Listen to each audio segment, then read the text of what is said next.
Dark Messiah of Might and Magic was released by Arcane Studios in 2006, and it's one of the best examples of a game where gameplay being the most important factor means that the game's very good despite having a rather weak storyline.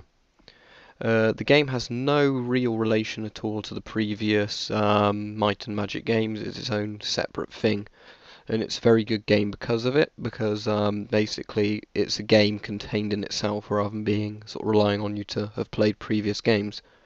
Now, the game features incredibly good combat, and it's a satisfying game to play over and over again just because of how good the combat is. We've got a problem at the moment with modern games where a lot of them put storyline or graphics before gameplay, which is not what you want to do.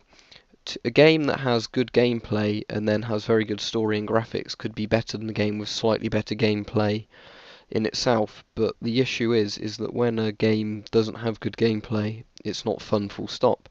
So Dark Messiah is a game that basically focuses on good gameplay and everything else is secondary, and it's an incredibly good game because of it. It's basically set in a fantasy world where you have to stop an ancient evil. That's pretty much the whole storyline. And you get all sorts of melee weapons. You get ranged weapons, including bows and magic. And what makes the game so fun is you have an incredibly overpowered kick attack. And the kick does incredibly high amounts. It doesn't do much damage in itself, but what the kick does is it turns enemies temporarily into ragdolls, which can then receive damage.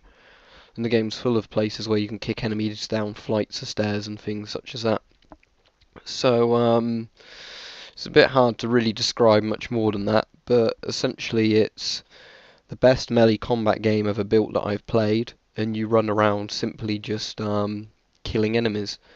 And sadly, there's nothing that's come along since Dark Messiah that's had combat anywhere near as good as it.